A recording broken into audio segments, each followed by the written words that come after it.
तो प्रत्युष आप बताइए, पिछले क्लास में हम लोगों ने क्या पढ़ा था? हेलो उसके सर। अकॉर्डिंग आप। हाँ, बताइए। जी कंपनी लोगो और सिलेबस कितना रह रहा है सर फरवरी वाले बैच का? सिलेबस तो सबका सेम ही है। नहीं मतलब कितना रह रहा है फरवरी वाले बैच का सिलेबस कंपनी लो में? तो उसका क्लास आपका 8-9 क्लास हो गई है। हाँ जैसे क्या होगा लगभग। हाँ, वो हो गई है। तो फिर और कितनी बाकी है अभी? अभी आपका चलेगा अभी 6-7 क्लास थ्योरी का चलेगा, उसके बाद आपका 5-6 क्लास प्रैक्टिकल का चलेगा। अभी है क्लास, अभी है आप। जी। चलिए प्रत्युष बताइए, आप पिछले क्लास में आपने क्या पढ़ा था? सर हम लोग ने पढ़ा था टाइप्स ऑफ कंपनीज के बारे में। बेसिस ऑफ फॉर्मेशन के हिसाब से, शेयर होल्डर के हिसाब से, फिर आपको लायबिलिटी के हिसाब से। फॉर्मेशन के हिसाब से जाते हैं तो सर दो टाइप का कंपनी हम लोग पढ़े थे, रजिस्टर्ड एंड ये तो जो गवर्नमेंट से रजिस्टर्ड हो और कंपनी लॉ से भी रजिस्टर्ड हो, बट उस कंपनी को खोलने के लिए गवर्नमेंट से परमिशन लेना पड़ता है। जैसे कि आप कोई बैंक ले लीजिए, ईटीसी, और आप रजिस्टर्ड कंपनी में आते हैं तो कंपनी लॉ से आपको रजिस्टर्ड करवाना पड़ता है। फिर हम लोग ने पढ़ा था अनलिमिटेड कंपनी कंपनी के बारे में और लिमिटेड कंपनी के बारे में। अनलिमिटेड कंपनी में सर जिसमें वैसा कंपनी जिसमें लायबिलिटी बहुत अनलिमिटेड रहता है, जैसे कि एग्जांपल ले लीजिए तो सर पार्टनरशिप। और लिमिटेड में आइए तो सर एलएलपी ले लीजिए। लिमिटेड रहता है, उसमें लायबिलिटी बहुत रहता है, लिमिटेड रहता है वो, जैसे कि एलएलपी हो गया सर। फिर हम लोग ने अपनी एंड ओपीसी कंपनी के बारे में हम लोग ने पढ़ा था। स्मॉल कंपनी में 50 लाख का टर्नओवर होना चाहिए और टोटल प्रॉफिट उसका 2 करोड़ से एवब होना चाहिए, तो स्मॉल कंपनी खोला जा सकता है। और ओपीसी मीन्स 1% कंपनी होता है, या उसको बोलिए सोल प्रोप्राइटरशिप भी बोल सकते हैं। फर्स्ट कंडीशन होता है कि वो इंडिया का डिसीडेंट रहना चाहिए। सेकंड, इंडिया में स्टे कम से कम 182 से ज्यादा आपको स्टे करना है इंडिया में। प्लस इसके पास रेसिडेंस प्रूफ रहना चाहिए, मीन्स आधार कार्ड या पैन कार्ड या आधार। और अगर बाय द वे अगर उस ओपीसी में किसी का अगर उस ओनर का डेथ हो जाता है तो उसके नॉमिनी का नाम आएगा उसमें। और उसका एज जो रहेगा वो 18 साल से ऊपर होना चाहिए सर, नौकरी के लिए उसका अगर ट्रांसफर कर सकते। चलिए, बहुत अच्छा, बहुत अच्छा आपने एक्सप्लेन किया। बहुत अच्छा।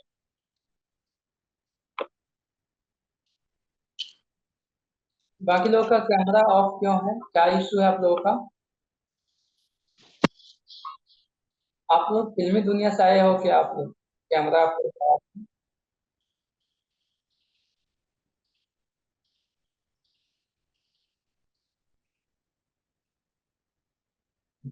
खुशबू, आप बताइए, आपने क्या पढ़ा था कंपनी लॉ?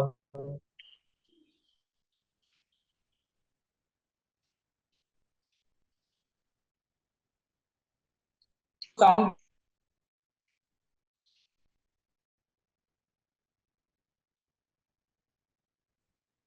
ब्रेक।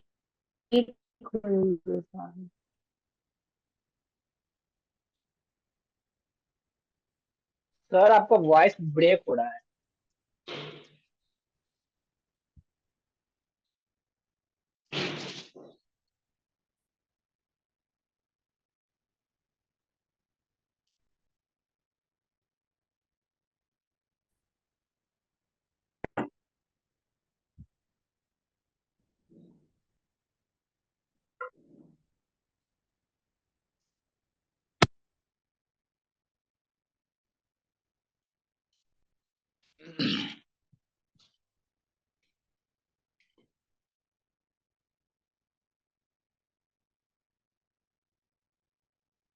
कहाँ से देती था पास दे और भी नहीं चल रहा।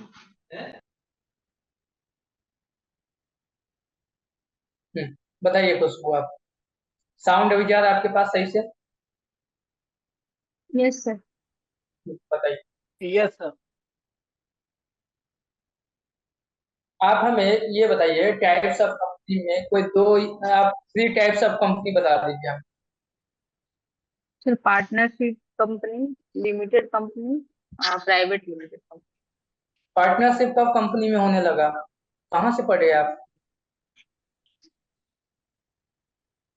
Sir partnership business sir company में नहीं होगा तो फिर प्राइवेट लिमिटेड होगा सर, और उसके बाद में सर लिमिटेड होगा, उसके बाद सर आपको हिंदू अनडिवाइड फैमिली होगा सर।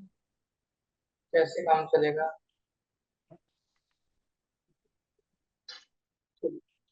करीना, आप बता दीजिए हमें 3 टाइप्स ऑफ कंपनी, कोई भी 3 प्रकार की कंपनी बता दीजिए जो आपको पढ़ाया गया है।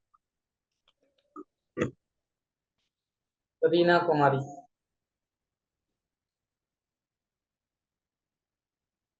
सेकेंड क्लास वाला हम नहीं देखे थे सर, पार्ट 2 का कंपनी लॉ वाला।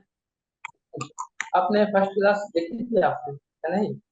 रिकॉर्डिंग देखे हैं, तो उसमें कुछ समझ में आया है? समझे थे, थोड़ा बहुत समझे थे। बताइए आपने क्या समझा था? आप उसमें बताया गया होगा कि कंपनी क्या है, बताइए आप कंपनी क्या है या कंपनी का फीचर आप बता दीजिए, 2 फीचर कम से कम।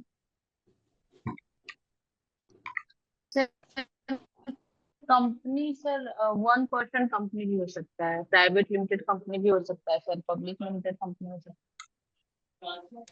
1% पर्सन में सर 1 ही पर्सन होंगे, और पब्लिक कंपनी में जैसे एग्जांपल में सर एनजीओ वगैरह हो गया, या फिर रिलायंस, ये सब की भी कंपनी है, बड़ी कंपनी जो अपना मतलब शेयर ये करती है, आईपीओ लॉन्च करती है सर। सर वो हो गया आपको पब्लिक कंपनी। प्राइवेट लिमिटेड जैसे सर हमारी टैक्स पर वेल से कंपनी हो जाती है। ओम प्रकाश, आपका ये फर्स्ट क्लास आज है क्या, या आपने पहले भी क्लास किए थे?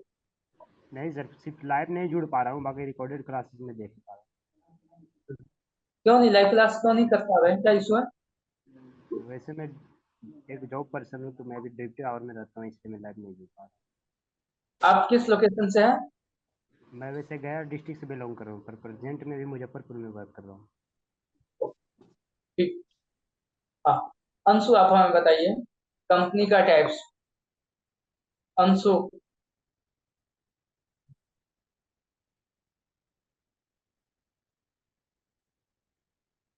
अंशु साउंड आपके पास जा रहा है? मैं साउंड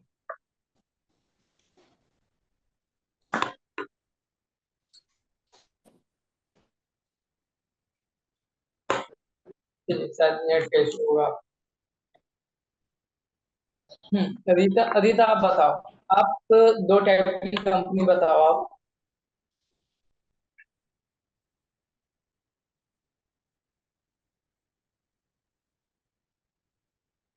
देखो, जब तक आप लोग नहीं सही से पढ़ोगे कैसे आगे क्लास चल पाएगी?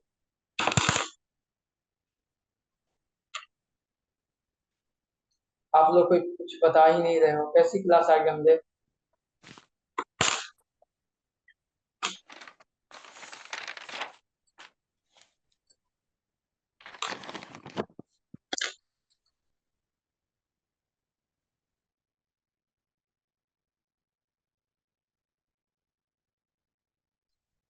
कैसे होगा प्रत्युष, आप ही बताओ। देखो कोई बता ही नहीं रहा है क्लास में, कैसे आगे क्लास ले चले? जब आपसे पूछा, बाकी लोगों से पूछा जाता है कि क्लास में कोई इशू है, तो आप तो कोई कोई यदि इशू होती तो आप बोलते भी नहीं आप लोग। सर हमको इश्यू होती है तो मैं तो बोल देता हूँ।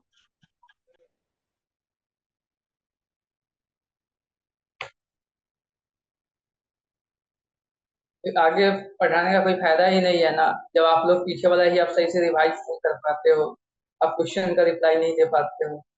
ये सब्जेक्ट एक ऐसा सब्जेक्ट है, पूरा थ्योरी इस मतलब वो एक तरह से थ्योरी बेस्ड ये है, कुछ ही पार्ट इसका प्रैक्टिकल पार्ट है। ये आपको टैली एक्सेल जैसे नहीं है कि आपको डे 1 से ही प्रैक्टिकल पार्ट पढ़ाया जाए।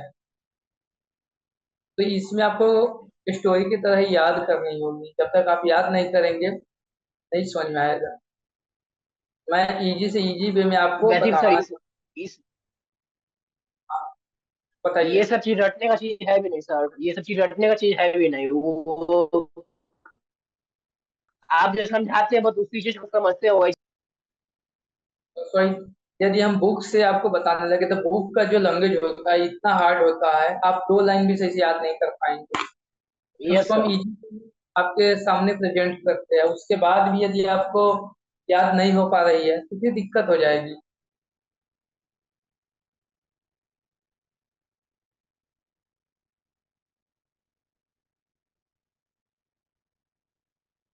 ओम प्रकाश, आपने देखा रिकॉर्डिंग क्लास देखा है कंप्यूटर का? हाँ रिकॉर्डिंग क्लास देखा है, बट पिछले का नहीं देखा है। शायद वो कितना रिकॉर्डिंग क्लास आपने देखा है? 29 से 30 वाला सेशन चल रहा है, वो वाला में देखा। पहले का ही चल रहा था वो लास्ट पार्ट 2।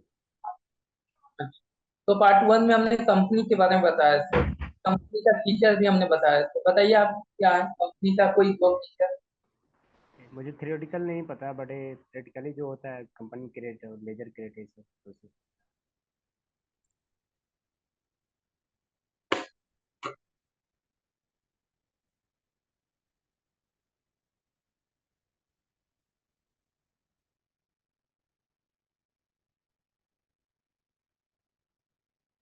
चलिए ठीक है, आप लोग ज्वाइन हुए हैं, थोड़ा सा आगे बता दीजिए। आप लोग लेकिन पीछे वाला देखिए सही से। हम हम लोग पढ़ रहे थे टाइप्स ऑफ कंपनी, कंपनी का टाइप्स पढ़ रहे थे, जिसमें हमने फर्स्ट में देखा था एक आपका ओपीसी वाला कंडीशन था, 1% कंपनी क्या होता है। उसके बाद प्राइवेट कंपनी क्या है, पब्लिक कंपनी क्या है, ये सब आपका पिछले क्लास में हो गया। आप सिंपल में ये समझ लीजिए प्राइवेट 1% कंपनी होती क्या है। अभी प्रत्युष ने बिल्कुल सही बताया है, 1% कंपनी के केस में एक ही पर्सन के पास कंपनी का 100% ऑनरशिप, मालिकाना हक एक ही आदमी के पास होता है ओपीसी में। यदि अंशु ओपीसी स्टार्ट करेगा तो अंशु के पास ही 100% ऑनरशिप होगा, वो ओपीसी कहलाता। तो ओपीसी के लिए कुछ कंडीशंस होते हैं। कंडीशन ये यस सर। कंडीशन ये होती है कि सबसे फर्स्ट में वह इंडिया का सिटीजनशिप होनी चाहिए, यहाँ का नागरिक होनी चाहिए, मतलब यहाँ का पैन आधार कार्ड सब यहाँ का होना चाहिए। सेकेंड, वो इंडिया में रेसिडेंट होना चाहिए। अभी रेसिडेंट का मतलब होता है कि वो पिछले साल इंडिया में कम से कम 182 दिन स्टे किया हो, 182 या उससे ज्यादा दिन। और थर्ड होता है वो सिंगल पर्सन, मतलब इंडिविजुअल होनी चाहिए, कोई फर्म कंपनी एलएलपी नहीं होनी चाहिए, नेचुरल पर्सनल पर्सन होनी चाहिए। जैसे हम लोग जितने ज्वाइन है हम में से कोई भी हो सकता है। ये 1% कंपनी का कंडीशन। अब मान लीजिए ओम प्रकाश जो है वो नेपाल का है, इंडिया का नहीं है, तो क्या वो ओपीसी स्टार्ट कर सकते हैं? नहीं सर। No sir. नहीं होगा, क्योंकि कंडीशन क्या है कि वो इंडिया का होना इंडिया का चाहिए। Residence residence.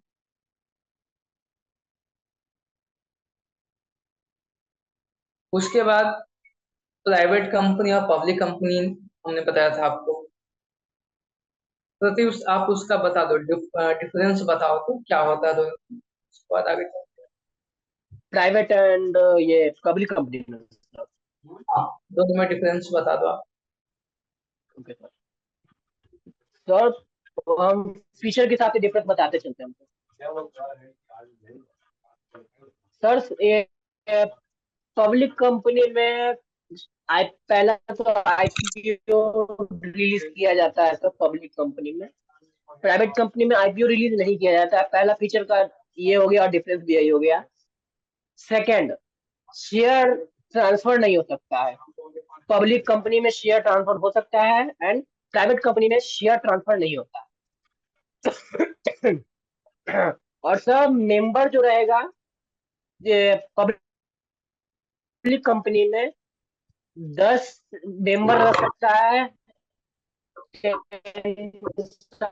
मेंबर एग्जैक्टली याद नहीं है, आपका बट डायरेक्टर हमको याद है 60 डायरेक्टर रहता है पब्लिक कंपनी में। उससे ज्यादा अगर प्रत्युष आपका नेट का इशू चल रहा है, मैं कैसा बता देता हूँ।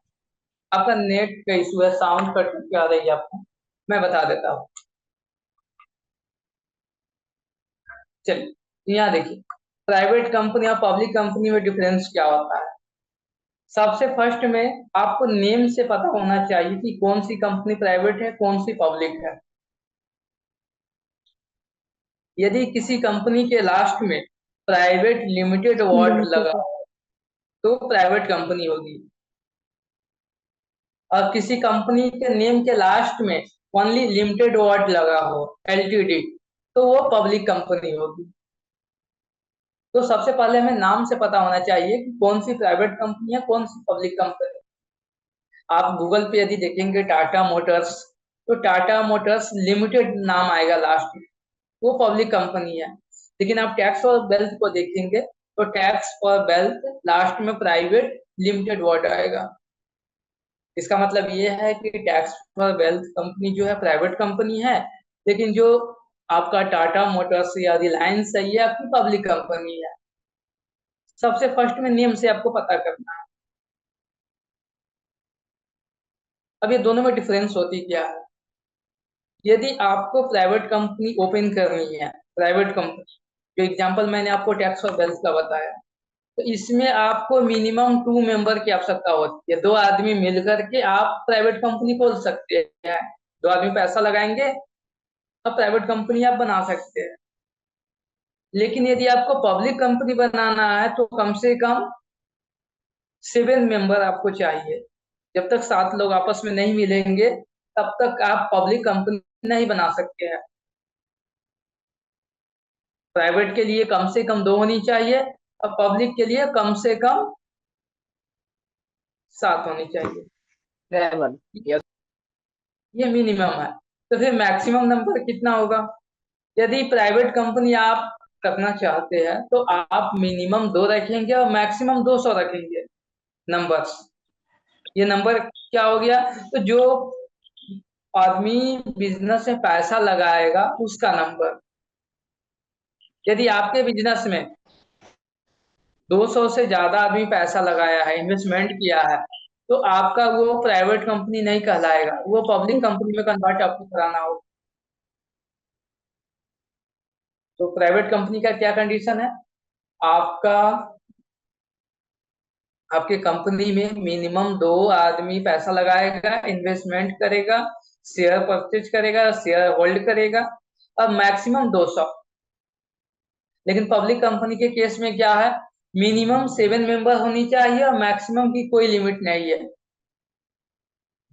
5,000, 10, 50 जितना भी हो, है ना, कोई लिमिट नहीं है मैक्सिमम की। चलिए, आप मान लीजिए कंपनी स्टार्ट किए हैं और आपके कंपनी में 200 से अधिक, मतलब मान लीजिए 210 आदमी ने पैसा इन्वेस्टमेंट किया है, तो क्या वो प्राइवेट कंपनी बना रहेगा या उसको कन्वर्ट कराना होगा पब्लिक कंपनी में। पब्लिक कंपनी में कन्वर्ट करवाना होगा। कन्वर्ट कराना होगा, क्यों, क्योंकि मैक्सिमम हम लोग का लिमिट कितना है, 200।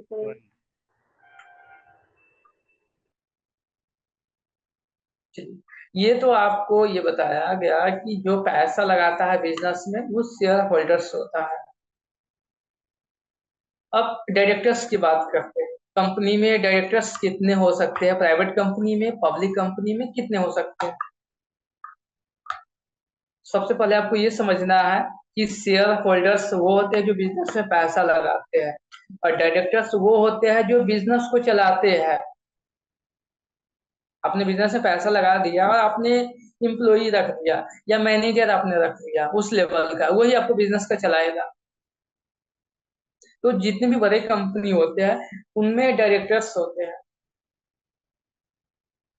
तो यदि आपका पब्लिक कंपनी है तो मिनिमम आपको 3 डायरेक्टर्स रखना होगा। Number of directors in public company में मिनिमम 3 होनी चाहिए।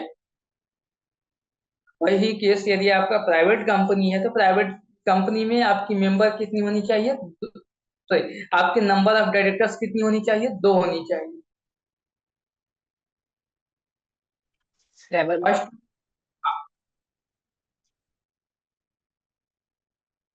बताइए कोई कंफ्यूजन।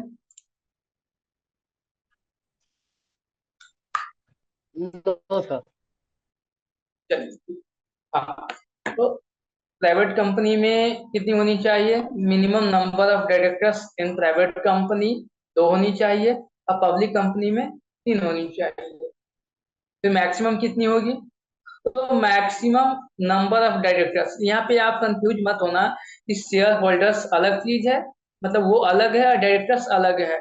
मैंने फर्स्ट कंडीशन आपको शेयर होल्डर का बताया और सेकेंड मैं आपको बता रहा हूँ डायरेक्टर्स के। तो प्राइवेट कंपनी में मिनिमम 2 डायरेक्टर्स होंगे, मैक्सिमम 15 डायरेक्टर्स होंगे जो बिजनेस को चलाते हैं। वही यदि आप पब्लिक कंपनी में देखेंगे तो पब्लिक कंपनी में मिनिमम 3 डायरेक्टर्स होंगे और मैक्सिमम उसमें भी 15 होते हैं। लेकिन उसमें क्या एक खास वजह होती है कि आप स्पेशल रिजोल्यूशन पास करके, अप्रूवल करा करके आप अपने डायरेक्टर्स को 15 से 30 कर सकते हैं, 30 तक ले जा सकते हैं पब्लिक कंपनी में ओनली। तो अभी तक हम लोगों ने 3 ओके। डिफरेंस देखा। एक तो आपने नाम से देखा कि नाम के हिसाब से कौन सी कंपनी प्राइवेट होगी, कौन सी पब्लिक होगी। सेकेंड, आपने देखा कि जो बिजनेस से पैसा लगाता है जिसको शेयर होल्डर्स बोला जाता है, उसके नंबर के हिसाब से आपने देखा कि प्राइवेट कंपनी में 2 है मिनिमम और मैक्सिमम 200 है, पब्लिक कंपनी में मिनिमम 7 है और मैक्सिमम की कोई लिमिट नहीं है। थर्ड, आपने कंडीशन देखा कि डायरेक्टर के हिसाब से प्राइवेट कंपनी में कितने होंगे और पब्लिक कंपनी में कितने होंगे। ठीक है, उसके बाद है जो प्राइवेट कंपनी होते हैं उनका शेयर लिस्टेड नहीं होता है।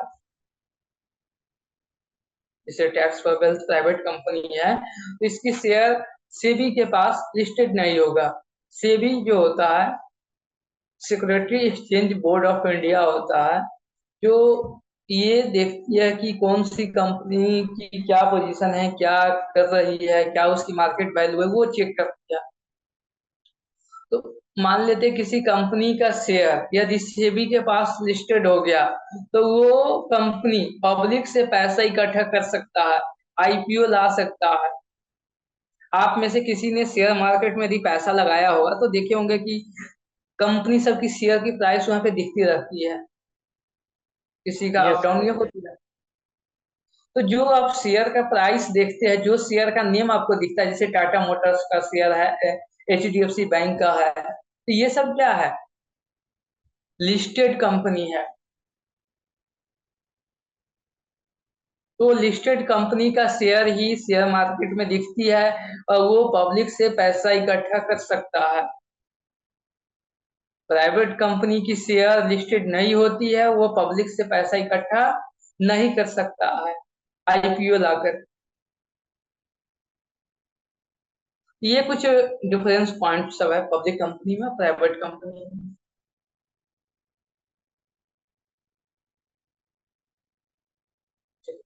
उसके बाद हम लोगों ने ये देखा था 1% कंपनी हो गया, प्राइवेट कंपनी हो गया, पब्लिक कंपनी हो गया।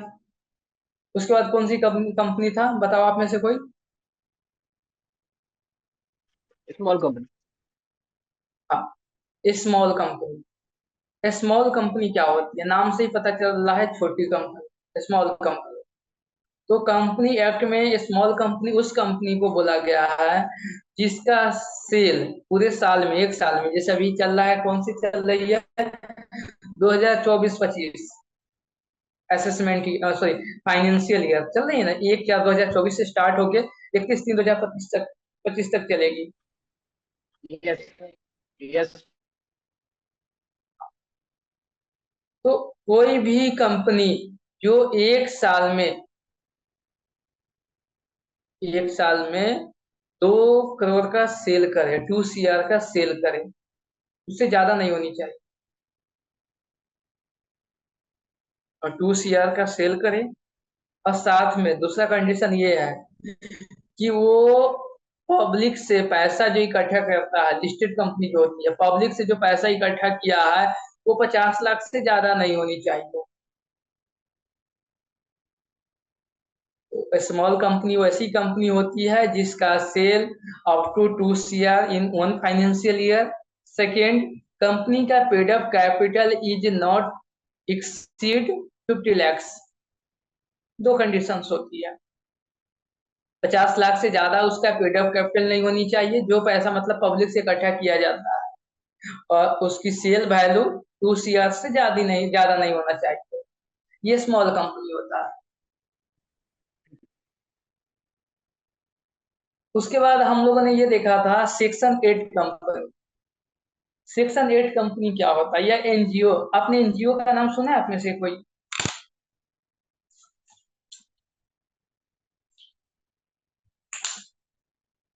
यस है, किसी ये ने तो है। किसी ने एनजीओ का नाम नहीं सुना है? यस सर, जानती सुने हूँ। सर। आप बताइए क्या होता है एनजीओ?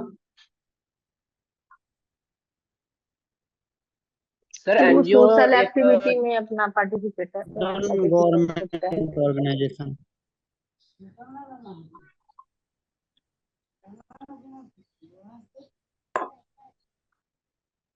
चलिए ठीक। तो एनजीओ होती क्या है? जितने भी एनजीओ है उसको सेक्शन 8 कंपनी से रजिस्ट्रेशन लेनी होती है। कंपनी में एक सेक्शन बनाया गया है सेक्शन 8, ये काफी ज्यादा फेमस है कंपनी अब। तो सेक्शन तो ये 8 में वैसी ज्यादातर कंपनियां, सोशल एक्टिविटी में सर कंट्रीब्यूट करती है। हाँ वही बता रहे हैं, वो ऐसी कंपनी जिसका मेन मोटो प्रॉफिट कमाना नहीं होता है, मार्केट में पैसा कमाना नहीं होता है।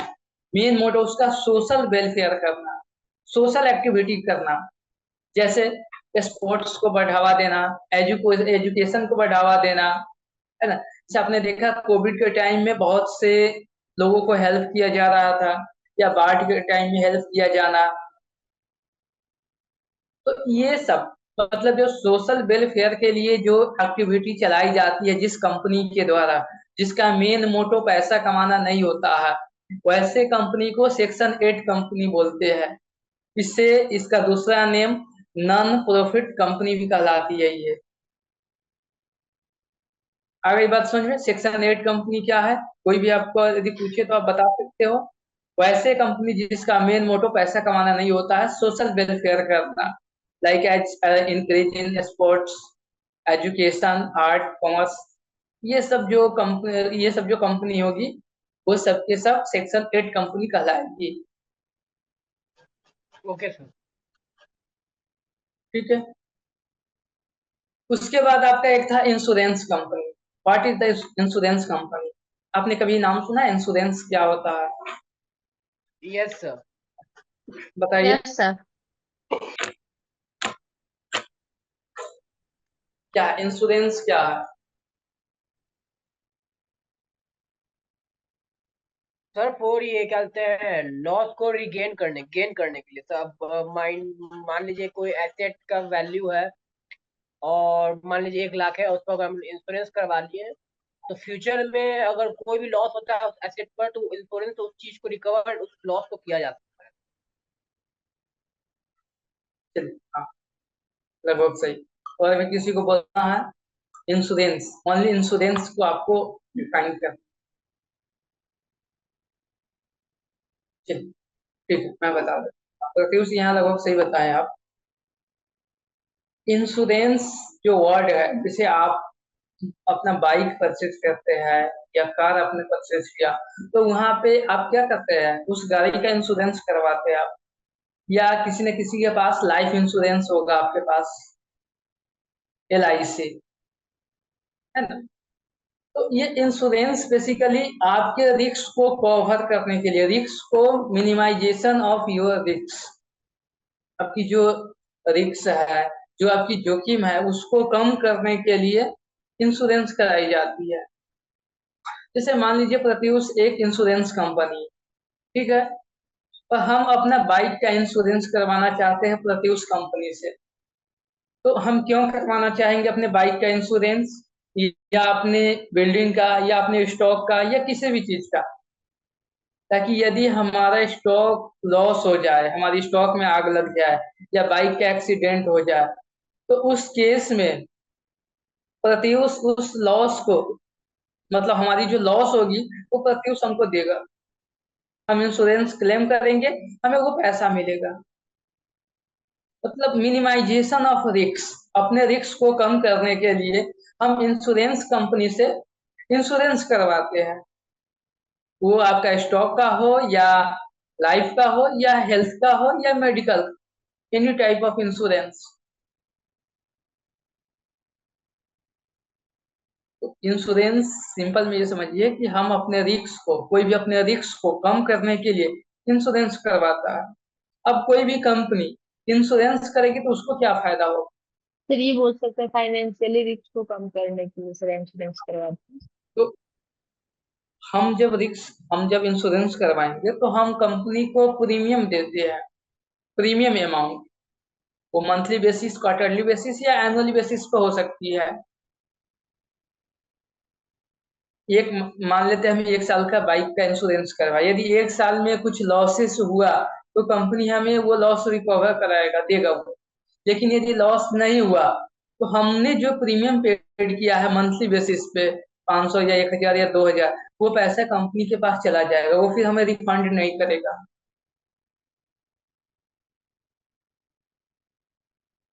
तो ऐसी कंपनी जो इंश्योरेंस वाली एक्टिविटी करती है उसे इंश्योरेंस कंपनी बोलते हैं। ये भी एक आपका एक पार्ट है। इंश्योरेंस कंपनी वैसी कंपनी है जो इंश्योरेंस करती है। यहाँ पे मैंने आपको इंश्योरेंस ये बताया कि कोई भी पर्सन अपने लॉस को कम करने के लिए इंश्योरेंस करता है।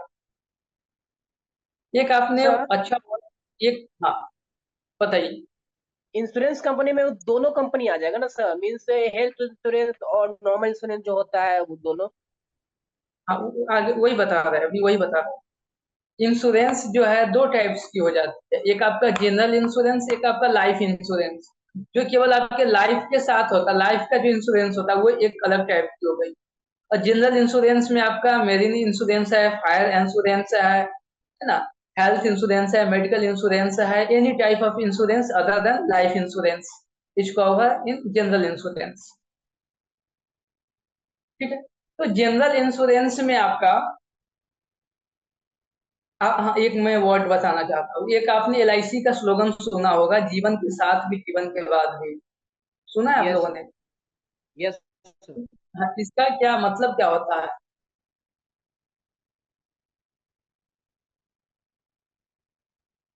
मीन्स एलआईसी जब जो है, तक लाइफ रहेगा तब तक इंश्योरेंस हम लोग को प्रॉफिट देते रहेगा। सर और उसका अगर जितना हम दिन लोग का डेट रहता है सर उतना दिन में तो वो अपना जो भी उसका प्रीमियम है सर वो कैलकुलेट करके दे देता है। बट अगर आप नहीं भी रहते, डेथ कर जाते हैं, उन केस में भी सर कंपनी और ज्यादा पैसा ये करके ऐड करके देती है।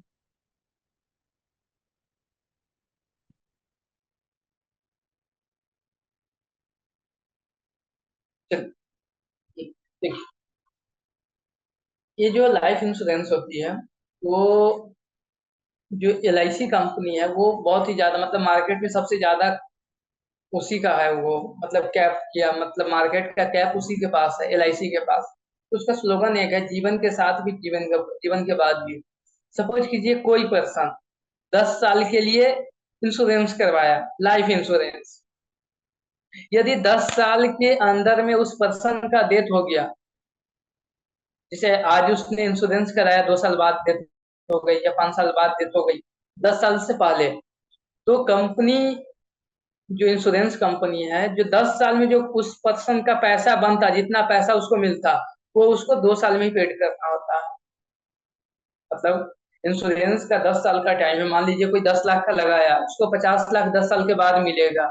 ऐसा कंपनी ने पॉलिसी बनाई, लेकिन उस पर्सन का डेथ 2 साल में ही हो गया, तो उस केस में कंपनी जो है उस पर्सन को 10 लाख नहीं देके उसको 50 लाख देगा। टाइम उसका 10 साल का था, बट उसका डेथ होने के कारण 2 साल में ही उस कंपनी ने 50 लाख दिया है उसको। Full amount of insurance claim जो किया जाता है। तो ये क्या हुआ, जीवन के बाद भी एक कंडीशन जीवन के साथ हुई। जीवन के साथ मतलब आप 10 साल के लिए इंश्योरेंस करवाए, 10 साल में मतलब उसका डेथ नहीं हुआ, तो अगले साल कंपनी जो है 50 लाख प्रोवाइड करेगा इंश्योरेंस की पैसा। इसलिए बोला जाता है LIC जीवन के साथ भी जीवन के बाद भी। तो ऐसी इंश्योरेंस वाली एक्टिविटी, लाइफ इंश्योरेंस हो या जनरल इंश्योरेंस हो, ऐसी कंपनी को इंश्योरेंस कंपनी बोलते हैं। एक आपका आता है बैंकिंग कंपनी। बैंकिंग कंपनी क्या है, नेम से ही पता चल रहा है, बताइए आप। सर जिसमें बैंकिंग कंपनी जो भी सारा बैंकिंग का वर्क होता हो, जो भी हमारे ट्रांजेक्शन का वर्क होता है सर, जो बैंकिंग सिस्टम होता है, मतलब बैंक जितने भी सारी बैंक है सर, उस सबको बैंकिंग कंपनी बोल सकते हैं। वैसी कंपनी जो बैंकिंग एक्टिविटी करता है। अब सर बैंकिंग एक्टिविटी क्या हो सकती है, आप बैंक में जाते हैं, अब तो बैंक का बहुत काम कम हो गया ऑनलाइन आने से। पहले अब 5 साल पहले का आप इमेजिंग कीजिए, आप इमेज 5 साल या 10 साल पहले बैंक में क्या क्या एक्टिविटी होती थी। पैसा विड्रॉल करना है सर, डिपॉजिट करना है, फिक्स डिपॉजिट करना है, अकाउंट खोलना हुआ, मतलब जितना भी सर हमारे ट्रांजेक्शन के रिलेटेड वर्क होता है सर, सारा बैंक से ही करना होता है। तो वैसी कंपनी जो बैंक के सारे एक्टिविटी करती है, पब्लिक से पैसा डिपॉजिट के रूप में लेना, अकाउंट ओपन करवाना, लॉकर सुविधा फैसिलिटी करवाना, लोन देना, है ना, मॉर्गेज करवाना, ये सब जो एक्टिविटी होती है वो बैंकिंग एक्टिविटी में आती है। तो आपका HDFC बैंक हो गया, ICICI बैंक हो गया, या जितने भी और प्राइवेट बैंक है, ये सब के सब क्या है, बैंकिंग कंपनी। तो ऐसी कंपनी जिसका मेन एक्टिविटी बैंकिंग एक्टिविटी हो, बैंकिंग एक्टिविटी मैंने भी आपको बताया, तो वो कंपनी बैंकिंग कंपनी कहलाई। ठीक है। एक आपका होता है NBFC, non banking financial company. Company NBFC non banking financial company, इसका काम क्या है, बैंक के सभी एक्टिविटी ये करेगा NBFC, बट केवल एक ही डिफरेंस होता है कि बैंक जो होता है पब्लिक से पैसा इकट्ठा करता है, डिपॉजिट लेता है। आप बैंक में जाते हैं तो बैंक वाले, यदि आप अपने अकाउंट में पैसा जमा करना चाहते हैं तो बैंक वाले आपका पैसा ले लेता है, एक्सेप्ट करता है। लेकिन NBFC जो है आपसे वो पैसा एक्सेप्ट नहीं करेगा। NBFC पब्लिक से पैसा इकट्ठा नहीं कर सकता है डिपॉजिट के फॉर्म में, बस एक ही डिफरेंस है, बाकी 99% दोनों का काम सेम है। बट सर NBFC, एक सेकंड, NBFC आपको लोन प्रोवाइड करेगा, लॉकर सुविधा प्रोवाइड करेगी, है ना, एजेंसी वाली काम करवाएंगे, any type of activities. Insurance भी करवाती है सर, वो डिपॉजिट छोड़कर बैंक का वो सारा चीज करवाती है। आप हमेशा ये बस एक पॉइंट आप याद रखेंगे, NBFC केवल डिपॉजिट एक्सेप्ट नहीं करती है पब्लिक से, बाकी सभी काम NBFC करते हैं जैसे बैंक होते हैं। तो हमने अभी देखा इंश्योरेंस कंपनी, बैंकिंग कंपनी। एक आपका होता है निधि कंपनी। निधि नाम सुने हैं कभी, निधि कंपनी। नहीं सर। आप लोग ये सुने स्वयं सहायता समूह, सेल्फ हेल्प ग्रुप, ये नाम सुने आप लोग कभी, जो अब देखे होंगे विलेज साइड में या इधर भी होता है, 5 या 10 या 15-20 लेडीज का समूह होता है, वो लोग समूह चलाते हैं, सर मतलब समूह ऐसा। वाला सर, कमेटी वाला समूह का है। Yes sir, yes sir, yes sir. हाँ, तो उसका बताइए क्या एक्टिविटी होती है उसका। फिर उसका सर एक्टिविटी वही गेम होता है कि उसमें सारे, जैसे अगर 10-15 लोगों का ग्रुप है तो सब लोग सर एक साथ पैसा इकट्ठा करते हैं। और मतलब सिस्टम से सर, उसमें अपना एक सिस्टम होता है सर, उसके अकॉर्डिंग फिर जिसको जरूरत पड़ता है उनको दिया जाता है सर। फिर वो उनके मतलब वो भी सिस्टम से पैसा को रिटर्न करते हैं, फिर उसके बाद अगर किसी दूसरे पर्सन को अगर जरूरत हो तो उनको दिया जाता है। अभी पैसा लगाई है क्या आप इस नहीं समय। सर, हम सर इस सब में नहीं लगाया है, बट जानते हैं गाँव में तो बहुत ज्यादा ये सब का ये रहता है। आज बात समझ में, बिल्कुल ऐसा ही होता है। जैसे हम लोग मान लेते हैं एनबीए, हम लोग स्वयं सहायता समूह भी चला रहे हैं, मान लीजिए हम लोग सभी आदमी ज्वाइन है ना। तो हम सभी मिलके 10 या 15 हजार या 20 हजार जो अमाउंट फिक्स होगी वो अमाउंट डालेंगे उसमें। सर नॉर्मल इसको कमेटी भी बोलते हैं ना, जैसे गांव में लोग कमेटी खिलाते हैं। हाँ, ये ज्यादा मान लीजिए प्रचलित भाषा है सर की कमेटी। मान लीजिए हम लोग 10 आदमी, ठीक है, हम लोग 10 10 हजार कमेटी में डाल दिया, कितना हो गया, 1 लाख हो गया।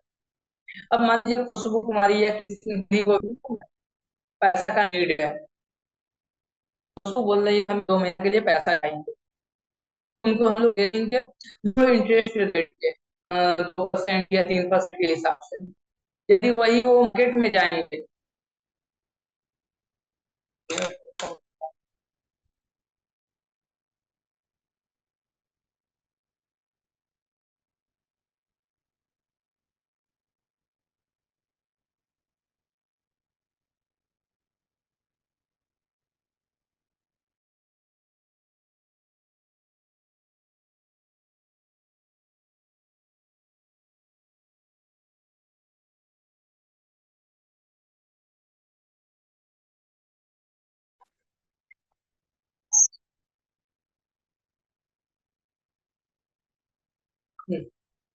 तो साउंड अभी जा रहा है सही से आप लोग के पास।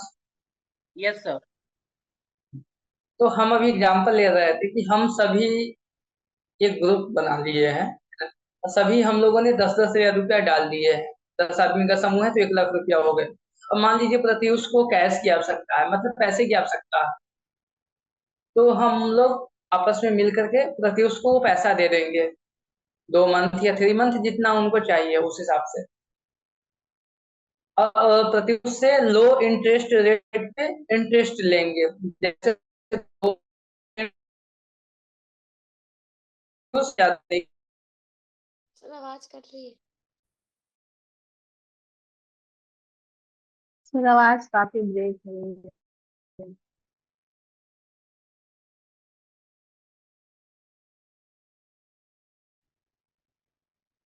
बहुत ज्यादा नेट का इशू है।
अभी साउंड सही से जा रहा है या अभी साउंड का इशू है।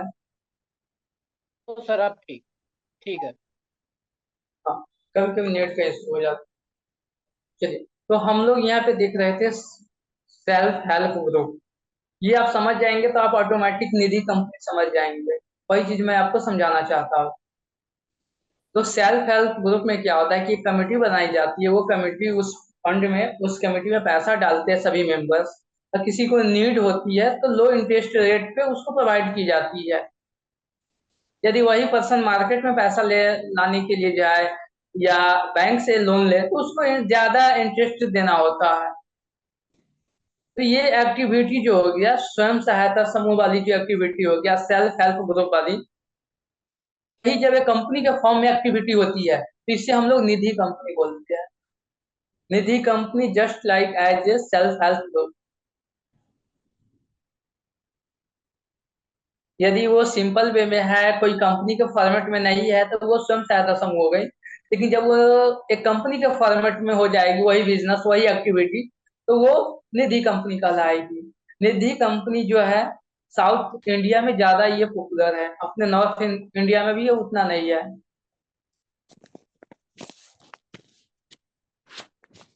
आई बात समझ में? निधि कंपनी, आप यदि स्वयं सहायता समूह का एक्टिविटी समझ गए तो आपके लिए निधि कंपनी समझना आसान इजी है। निधि कंपनी भी अपने जो मेंबर्स होते हैं उसको लोन प्रोवाइड करते हैं, लो रेट पे प्रोवाइड करते हैं।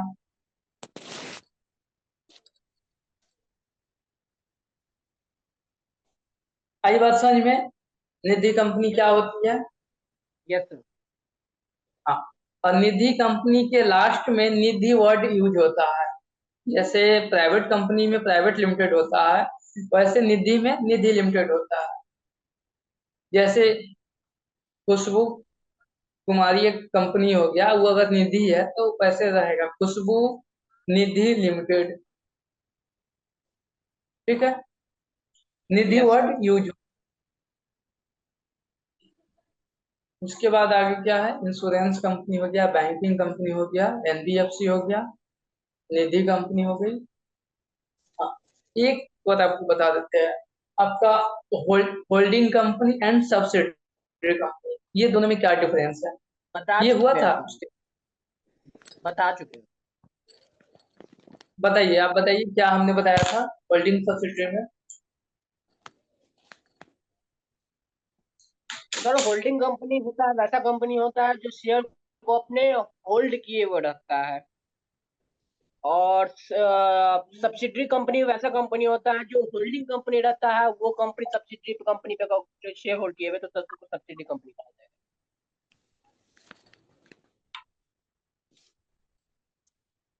देखिए, हाँ, ये समझिए, इसको एग्जांपल से समझा देते हैं। आप सही बोल रहे हैं, बिल्कुल सही बताया। एक आपका हो गया, मान लेते हैं रीना प्राइवेट लिमिटेड कंपनी है, एक खुशबू प्राइवेट लिमिटेड कंपनी, ये दो कंपनी। ठीक है, अब खुशबू लिमिटेड जो कंपनी है, रीना कंपनी लिमिटेड में 50% से ज्यादा शेयर परचेज किए हैं। यदि रीना लिमिटेड का वैल्यू 100 का है, 100 रुपया का है, तो खुशबू लिमिटेड ने उसमें 50 रुपया से ज्यादा, मतलब 51 या 55 या 60% शेयर होल्ड किया है। तो जो होल्ड किया है, खुशबू लिमिटेड यहाँ पे होल्डिंग कंपनी हो गई और रीना लिमिटेड यहाँ पे सब्सिडियरी कंपनी हो गई। तो ऐसी कंपनी जिसमें किसी दूसरे कंपनी का 50% से ज्यादा शेयर होल्ड होता है, उसे सब्सिडियरी कंपनी कहते हैं। और जो कंपनी होल्ड करता है उसे हम लोग होल्डिंग कंपनी कहते हैं। आई बात समझ में? होल्डिंग सब्सिडियरी का क्या मतलब है? Yes sir. Yes. तो अब सब्सिडियरी कंपनी, यहाँ पे मैंने रीना एग्जांपल दिया, तो रीना लिमिटेड में अब जो भी बिजनेस का एक्टिविटी होगा, जो भी प्लानिंग चलेगा, जो भी डिसीजन लेना होगा, तो खुशबू लिमिटेड वो वहां पे डिसाइड करेगी कि हम जैसे बोलेंगे तभी वैसे चलेगी बिजनेस। क्योंकि 50% से ज्यादा किनके पास शेयर है? खुशबू लिमिटेड के पास।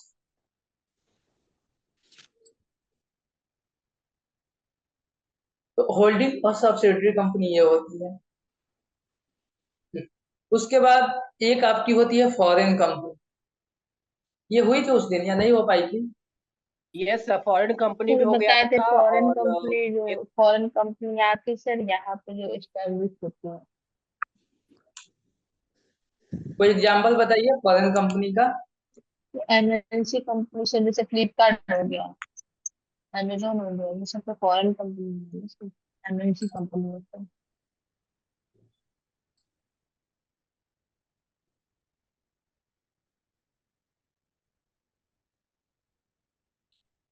चलिए, देखिए फॉरेन कंपनी का एग्जाम्पल क्या होता है, कैसे आप समझेंगे कैसे फॉरेन। वो ऐसी कंपनी जिसका रजिस्ट्रेशन या जिसका रजिस्टर्ड ऑफिस इंडिया के बाहर हो, आउटसाइड इंडिया हो, तो वो कंपनी बाहर की हो, लेकिन उसका बिजनेस एक्टिविटी इंडिया में हो। कैसे हो सकती है इंडिया में बिजनेस? या तो वो इलेक्ट्रॉनिक मोड में हो या फिजिकल मोड में हो। तो ऐसी कंपनी जिसका head office, registered office India के बाहर हो, लेकिन उसका बिजनेस इंडिया में हो, इंडिया में भी हो, मतलब और भी जगह हो, इंडिया में भी हो। कैसे बिजनेस वो चलाता हो, या तो इलेक्ट्रॉनिक मोड में या फिजिकल मोड में। इलेक्ट्रॉनिक मोड में क्या हो सकता है, जैसे फेसबुक, यूट्यूब, इंस्टाग्राम, है ना। ये सब क्या है, ये सब फॉरेन कंपनी है। ये अपने यहाँ इंडिया में कैसे बिजनेस कर रही है, बाय इलेक्ट्रॉनिक मोड में। ये कोई गुड्स नहीं बेच रही है। सेकेंड एग्जांपल ले लेते हैं एप्पल कंपनी। एप्पल कंपनी जो है मोबाइल लैपटॉप बनाती है, वो फॉरेन कंपनी है, लेकिन इंडिया में अपना वो प्रोडक्ट बेचती है फिजिकल वे में। तो ये सब फॉरेन कंपनी होती है।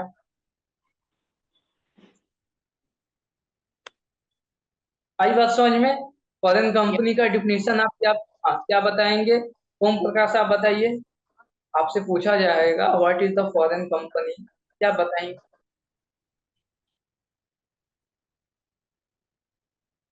अंशु आप बताइए।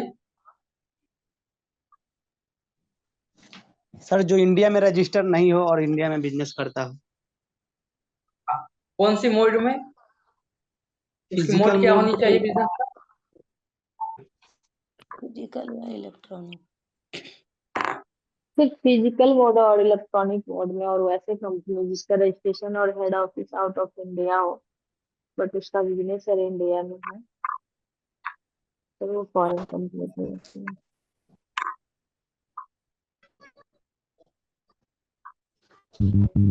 अरे सबको समझ में आया आप लोगों के, या आप लोग कंफ्यूज हो गए? सरिता, रीना, जी अंशु, सर। हाँ, आगे ना सर।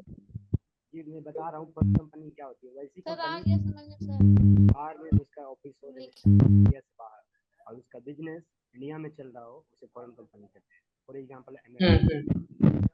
जी। अब एक एग्जांपल हम देखते हैं। आपने पतंजलि कंपनी का नाम सुना है, बाबा रामदेव का। उसको हम फिर वो लोग फॉरेन इंडियन, कंपनी मान नहीं सर वो इंडियन कंपनी है। इंडिया में। चलिए, और यही एग्जांपल हम ले लेते हैं, जैसे बाबा रामदेव का जो पतंजलि वाली कंपनी है, ये अपना रजिस्टर्ड ऑफिस इंडिया से शिफ्ट करके सिंगापुर में ले जाए, तो वो फॉरेन कंपनी हो सकती है नहीं? सर नहीं होगी, क्योंकि मेन रजिस्ट्रेशन तो सर इंडिया में ही है ना, सारा चीज देखिए तो इंडिया जैसे में ही है। लेकिन रजिस्टर्ड अगर ऑफिस शिफ्ट हो, अगर शिफ्ट हो जाएगी तब सर वो सिंगापुर की हो जाएगी, फिर तो यहाँ से सारी चीज वहां ट्रांसफर हो जाएगी, तो फिर वहां की हो जाएगी। हाँ, जब वहां पे शिफ्ट होंगे तो वो फॉरेन कंपनी मानी जाएगी। तो सिंपल में आपको फॉरेन कंपनी का इतना ही आपको पता रखना है कि इंडिया से बाहर उसका बनावट हुआ और रजिस्ट्रेशन इंडिया से बाहर हो, लेकिन इंडिया में भी बिजनेस चलता हो उसका, ऐसी कंपनी को एमएनसी बोला जाता है। और जब आपने एडमिशन लिया होगा, आप लोगों को बताया गया होगा कि आप लोगों को एमएनसी में भी जॉब दिया जाएगा। तो आप समझे एमएनसी का मतलब क्या है? फॉरेन कंपनी में जॉब मिलेगा, आपको दुबई जाने का मौका मिल सकता है, या आउटसाइड इंडिया कहीं पे भी। सर अगर नहीं भी जाने को मिले तो फॉरेन कंपनी में जॉब करने के बाद में एक अलग ही सर वो हो जाता है ना, हाँ, एक उसका वैल्यू ही पैसे। अलग रहेगी। और क्या कंपनी आपकी थी? गवर्नमेंट कंपनी हो गई थी आप लोगों का या नहीं हुआ था? यस सर हो गया था। गवर्नमेंट कंपनी, हाँ, क्या है गवर्नमेंट कंपनी बताइए। जिस कंपनी में सर 51% से ज्यादा शेयर गवर्नमेंट का होगा, वो गवर्नमेंट कंपनी। वो गवर्नमेंट की कंपनी होती है। An example government company? Sir railway, अभी तो तो रेलवे नहीं, रेलवे तो हमने हो गया सर। जैसे सर आप इंडियन ऑयल हो गया। आपके पास, हाँ, आपके पास अपना यदि कोई भी व्हीकल्स है तो आप जाते हैं पेट्रोल पंप पे, वहां पे आप इंडियन देखते ऑयल हैं हो गया, Indian oil, petrol. Hindustan petroleum. Bharat petroleum हो गया क्या सर। आप जियो से पहले है ना बीएसएनएल का सिम यूज यदि किए होंगे तो बीएसएनएल जो है सर। ये भी आपका गवर्नमेंट कंपनी। एयर इंडिया पहले गवर्नमेंट कंपनी थी, लेकिन अभी टाटा जी ने उनमें ज्यादा शेयर इन्वेस्टमेंट करके और टाटा जी की हो गई, पब्लिक कंपनी हो गई। ठीक है, और क्या था, और भी बहुत सा कंपनी का था, देखता हूँ पीडीएफ देखता हूँ एक से, मैं आपको पीडीएफ दिखाऊंगा।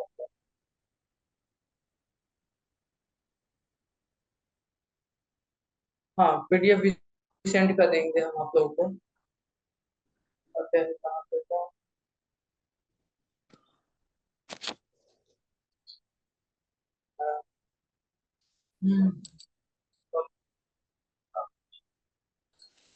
Classification of company.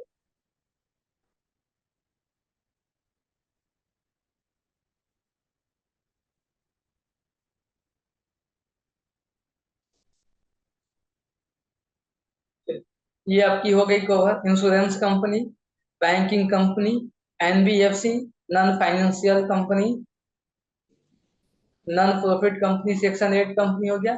ये आपका सेक्रेटरियल कंपनी हो गया। ये एक स्पेशल एक्ट के तहत बनाई जाती है। जैसे आपने को स्टार्टिंग में मैंने बताया था स्टेटरी कंपनी, वैसी कंपनी जिसको बनाने के लिए गवर्नमेंट का अप्रूवल चाहिए, तो उसी टाइप की कंपनी इसमें आती है।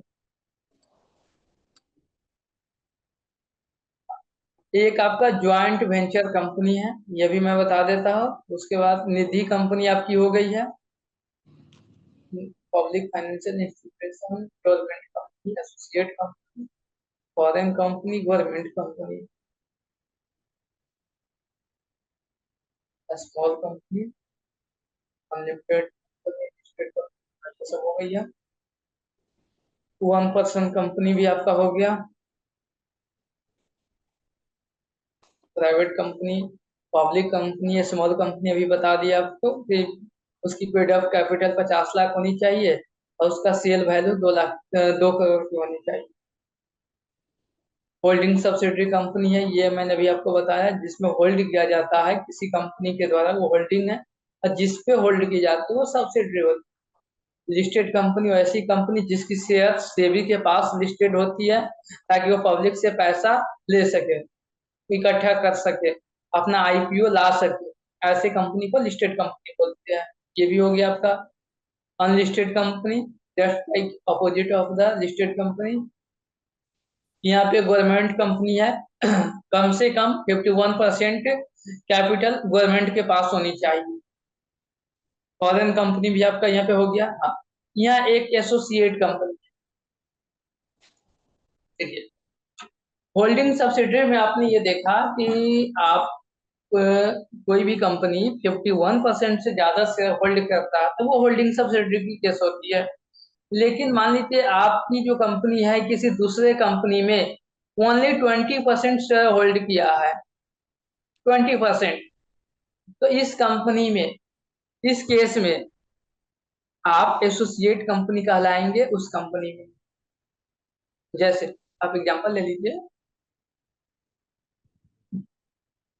प्रत्यूष कंपनी एक है और एक आपका मान लेते हैं अंशु कंपनी। तो प्रत्यूष कंपनी में अंशु कंपनी ने 20% शेयर होल्ड किया है, ओनली 20%। तो यहाँ पे अंशु कंपनी एसोसिएट कंपनी कहलाएगी। कौन सी कंपनी की? प्रत्यूष कंपनी की।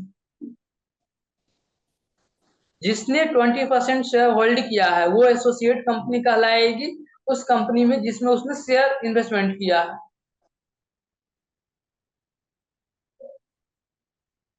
आई बात समझ में? एसोसिएट कंपनी, सर एक बार और एसोसिएट कंपनी एक्सप्लेन कर दीजिए ना। चलिए देखिए एसोसिएट कंपनी में क्या होती है, जब कोई कंपनी किसी कंपनी में 20% शेयर इन्वेस्टमेंट करता है, मतलब 20% शेयर परचेज करता है, तो जो 20% परचेज किया है जो कंपनी, उससे हम लोग एसोसिएट कंपनी बोलेंगे। जैसे टाटा कंपनी में, टैक्स और वेल्थ कंपनी ने 20% से होल्ड किया है ओनली, टाटा का 80% किसी दूसरे ने होल्ड किया है और 20% टैक्स और वेल्थ ने किया है। तो यहाँ पे tax for wealth is the associate company of Tata company. आई बात समझ में? Yes sir, means 20% share hold किए हुए हो मतलब कोई भी कंपनी में, तो एसोसिएट कंपनी हाँ कहा जाएगा। ओके। हाँ। मेरा मोबाइल भी बंद होने वाला है, देखिए 1-2 मिनट में और चलेगी क्लास। उसके बाद आपका डोरमेंट कंपनी होती है, वो ऐसे कंपनी जिसका रजिस्ट्रेशन फ्यूचर एक्टिविटी के लिए किया जाए, आज के लिए वो नहीं बनाई जाती है, फ्यूचर एक्टिविटी के लिए बनाई जाती है। जैसे कंपनी एक्ट में ये बताया गया है कि यदि कोई कंपनी बन गया और वो 1 ईयर तक कोई बिजनेस यदि नहीं कर रहा है, कोई एक्टिविटी नहीं कर रही है, तो उसका कंपनी का कैंसिलेशन हो जाएगी, कंपनी बंद हो जाएगी। तो इस कंडीशन से बचने के लिए कुछ कंपनी जो होती है फ्यूचर एक्टिविटी के लिए कंपनी बन जाए, एज ए डोरमेंट कंपनी के फॉर्म में काम करती है। मान लीजिए कोई इंडिया में कोई ऐसा एक्टिविटी होने वाला है जो 2030 में स्टार्ट होगी, ठीक है, तो कुछ कंपनी अभी अभी से बुकिंग करेगी कि हम वो काम के करेंगे, तो वो company as a dormant company के फॉर्म में रजिस्ट्रेशन करवाएगी। सिंपल में समझिए, डोरमेंट कंपनी वैसी कंपनी होती है जो फ्यूचर एक्टिविटी के लिए बनाई जाती है। निधि कंपनी आपकी हो गई है। उसके बाद पब्लिक फाइनेंशियल इंस्टीट्यूशन, ये कुछ खास नहीं है, ये कंपनी का पार्ट नहीं है। उसके बाद है आपका joint venture company. Joint venture company वो होती है जब दो कंपनी आपस में मिल करके किसी तीसरे कंपनी में 50% से ज्यादा शेयर होल्ड करता है, तो जो दोनों आपस में मिला हुआ कंपनी है उसे ज्वाइंट कंपनी बोला जाता है, ज्वाइंट वेंचर कंपनी बोली जाती है। Just like as example, Pratyush एक कंपनी है और एक खुशबू कंपनी है, एक रीना कंपनी है। तो खुशबू कंपनी और रीना कंपनी दोनों ने मिल करके आपस में मिल करके प्रत्यूष कंपनी में 51% से ज्यादा शेयर परचेज किया है। तो यहाँ पे खुशबू कंपनी और Reena company is a joint venture company. आई बात समझ में? यस जी सर। वही चीज यहाँ पे बताया गया है, joint venture. Non profit company आपकी हो गई, secretarial company, banking company, insurance company. तो इस तरीका से आपका जो कंपनी एक्ट में जितने भी कंपनी के टाइप्स था, सब मैंने आपको कवर कराया आज। इससे ज्यादा कंपनी एक्ट में कंपनी के टाइप्स नहीं होते हैं। तो अब आपकी जिम्मेवारी बनती है कि आप इसको सही से समझेंगे। यदि आपको अपने कॉपी में नोटबुक बनाना है तो मैं ये पीडीएफ ग्रुप में डाल दूंगा, आप उसको सही से देखेंगे, समझेंगे, खुद से नोट करेंगे आप, तो ज्यादा समझ में आएगी। Okay sir. ठीक है। Yes sir. तो हाँ, तो आज के लिए इतना ही। किसी को कोई कंफ्यूजन है तो आप बता सकते हैं। नो सर, कोई कंफ्यूजन नहीं है। चलिए, ठीक ठीक है। आज के लिए इतना ही, फिर हम लोग मिलेंगे अगले दिन ओके। अगले टॉपिक के साथ।